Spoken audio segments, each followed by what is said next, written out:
Deus Vault, my fellow gamers. Here we're going to do a unboxing. What it is I figured that I'm not getting into Kings of War really for Mantic or Vanguard or any of that stuff.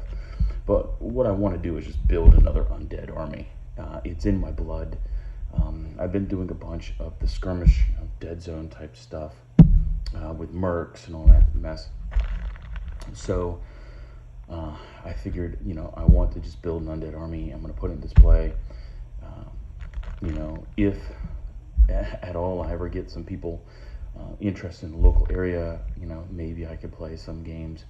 But for right now, I just want to paint bone daddies and werewolves. That's it. I love my werewolves and I love bone daddies. I've heard in the game, Kings of War, the werewolves are overcosted for what they do, but I still love werewolves, and we're going to start with it. The Lycanus metal model here. I went online and I got some models that are only online exclusive models, and then I had to get one of these guys.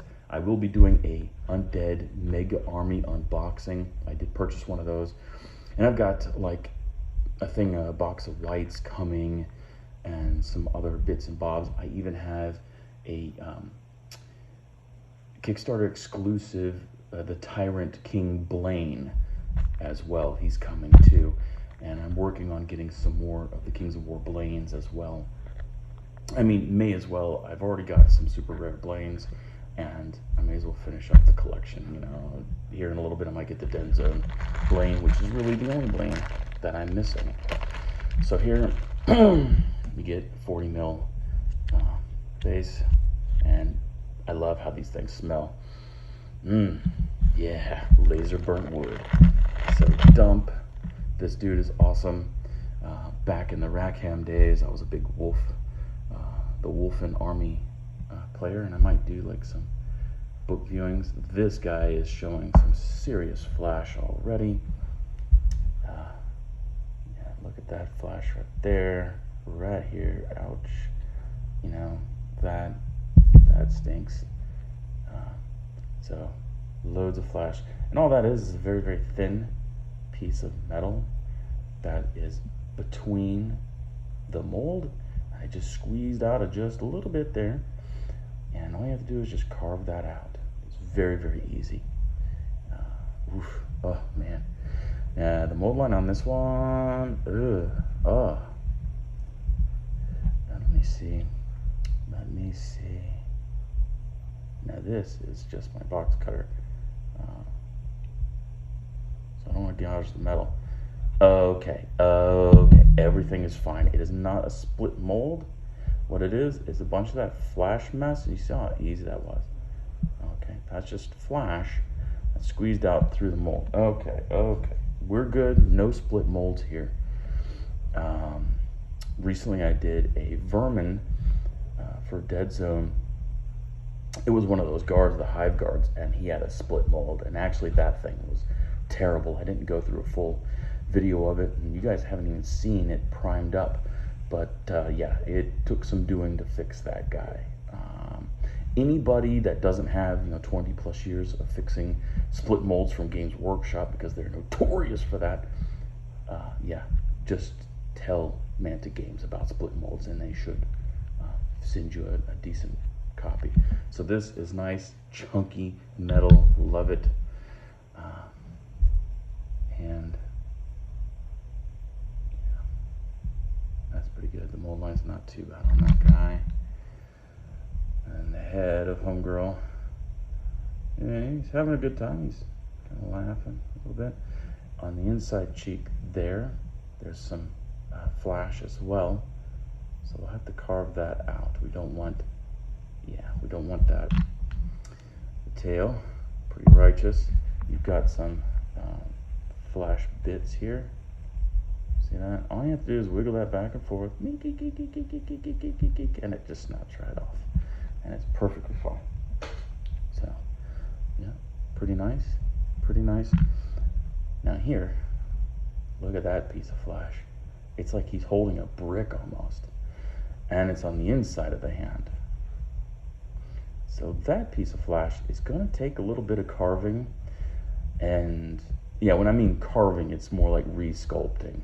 You're gonna come in here, since it's fairly large, what I would suggest is come down and cut down with a knife towards the palm of this guy's hand, you know, so it'll look something like this.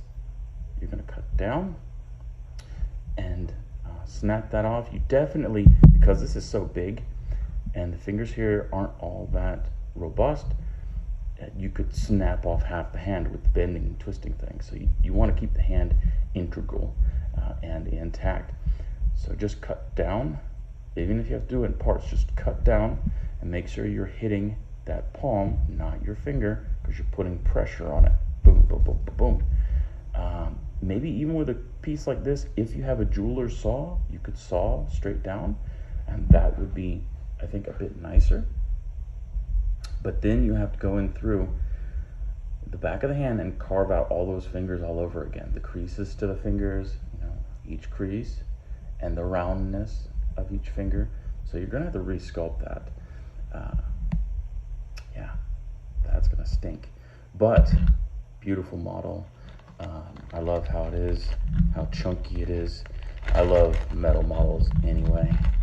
They're my kryptonite. I can't not have metal models. I love them. Okay. Next, Lady Iona. As she isn't, I don't think, an exclusive model. I think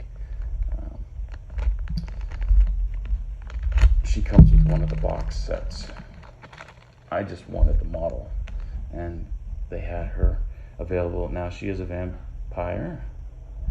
We're gonna have to do the hair dryer treatment on that to straighten that blade, right? We don't want curved blades.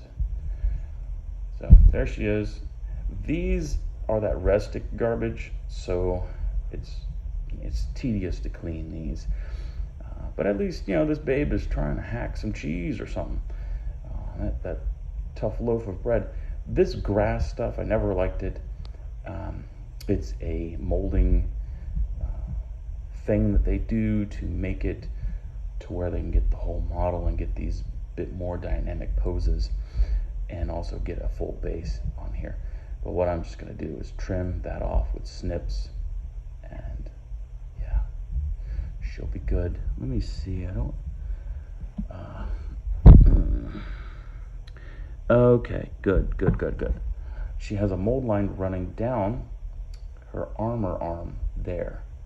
It's just going up and down, and then it will go down the sword. So they avoided running a mold line through her face. Excellent. Thank you, Mantic, for small miracles. Next will be a cool one. This is the exclusive Standardbearer that's mounted. And I don't know if he's available through Mantic Points or not. Probably was, but the availability, I don't know. Oh, come on. This guy's got a lot of stuff to him. Now, these are sealed bags. This is, you know, mostly a complete unboxing. So, we've got the textured little base there. Pretty cool. With the pegs, you have to line those up. All right, we're gonna have to do some heat treatment on that bad boy. It's not altogether straight. Yeah, but since this is red stick, it's pretty robust stuff. You can bend it and whatnot, and it should hold its shape. It's almost more robust than hard plastic, actually, almost. Kind of like it, but yeah, just a little nub right there, that white pyramid there, but pretty cool. Even it looks as if like the rips here, almost like, I don't know if they designed it to be little faces.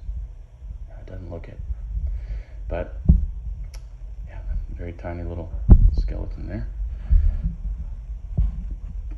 Now that, okay, I thought that was going to be interesting. It's not that interesting. Okay, so 2-part mold horses. This is actually the first Mantic horse I've ever held. We're gonna take this goofy thing off. You know, this could be a drinking cup. Hold on, let me see how big this is gonna be. Yeah, that's not gonna be a drinking cup. That's gonna be where they hold the spoons and stuff. But I can find something to do with that bad boy. Pretty cool, huh? Yeah. Okay. So two-part horses. These guys, their armor reminds me of the Empire horses from the old Warhammer Fantasy, which is where I cut my teeth. Okay, so it has the two pegs there, smooth here.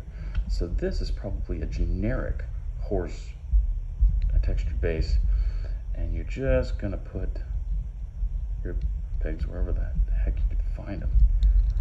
But regardless, this one is on grass. I don't like it, so I'm gonna cut that smooth. So I'm just gonna have one peg to worry about. And that's if I even deal with this. I might just cut that peg, cut that grass, and mount this bad boy flush, because I do my own bases. So this is cute, but yeah, really like how that piece of skin is just hanging on there. That's beautiful. Really nice void in there. You will have to do some X-Acto work in there, but really excellent horse. Wow, yeah, all the muscles and stuff that'll be exposed. Very cool. Now this is interesting. This guy's mostly one piece. Usually, like for GW stuff, it would be torso and legs. But this guy's got his torso attached, and it's pretty cool looking. He's got this flowing roby things. Not really robes, but like I guess a cape, even though he's got this piece of shoulder armor there. But very cool. What's nice is it's an unadorned skull head. That's awesome. If you wanted to, you could make your own little helmet or flames or whatever you wanted to put on that. But I think just leaving it a pure skull is excellent. And I love how all skulls look like they're smiling. Beautiful, beautiful. If you got no lips, you can't frown. Okay, and there it is. And the sword, yeah, you gotta use the hairdryer treatment for this bad boy. Got some nubs there you have to deal with. I'm sure he's holding it up aloft. Ah, get some. And then of course this, I can't really pose this because it is ventilicious, but maybe somewhere behind there, that's how it fits in the joint there. So very cool horse and rider. Now I couldn't wait to do this one, to unbox this, because this dude is just cool. He is an exclusive, and I do need to heat treat this chain, but it's the skeleton Dogmaster, I guess. I love this model. You know, GW never had anything like this in my recollection, and I played undead for a very, very long time. It's where I cut my teeth in wargaming, period. Was, you know, I started a Warhammer Fantasy Undead Army. I remember playing Nagash in the old rules. I remember when Wet and Dry, you know, the Tomb Kings of Kimmery and all that crap, they were all one book. I remember having skeleton chariots. I remember having skeleton archers and wraiths, wights, mummies, you know. So I've been playing undead for a long time. I've hand painted 4 separate undead armies, one of which was a commission paint job for Tomb Kings, and I just despised it because Tomb Kings are terrible. But I love this model, and this model is really what cinched me on undead for the Kings of War franchise. I love it, I love it, I love it. I was thinking Basileans because I really love the angels, the Lohai, but it's like Bretonia all over again. I did not want to paint heraldry. I didn't want to paint all those flowing robes and all that stuff. At least here, these things are tattered, and I can make it whatever color I want to, because undead take volunteers from every nation, and you know, I can weather it and have fun with it instead of trying to keep things pristine. I love the feel of this. You could feel that he's pulling back on this ferocious beast here. I will have to bend the chain straight to sit straight down on the hound. I mean, he's got a sword, he's all tally-ho, and restraining this thing, which I love it. Undead dog. Who wouldn't? I mean, it's just really super nice. And I did go through and I did clean all of this. I did not use my super thin cement, but I will. And that, all this white stuff will go away. It'll smooth everything down. All that stuff will go down. And I will use my foam, the sculpting foam stuff, and fill in this circle around here and fill in that little hole. It's like they have a pip here where you could break the dog and glue its forelimb in there. I'm not going to do that. I'm going to leave it up, have it kind of more of a leaping, straining at the leash pose. But this guy is awesome. And I know that they had this guy available for Mantic points, but I don't know if he was like literally available or if they just had him on the website. Yeah, there's too much pressure there. But I'm glad I was able to find one on eBay. I love this model, this set of models. He's just excellent. And kudos to Mantic for doing these guys. You know, later on down the road, I'll go through. Like I said, I got a mega Undead Force to unbox, and I'm just very happy to have these exclusive models. And this banner bearer looks pretty awesome. Pretty awesome. My Undead Army, I'm going to keep exclusively Mantic models. I believe in supporting the company that produces the models for the game. And I just want to keep everything the same. I'm a purist. That's what I do. So, and yeah, just a channel update. I've changed my blade. It cuts now, and it's good. So, all right, guys. Y'all take it easy. Carry a liaison. Bye-bye.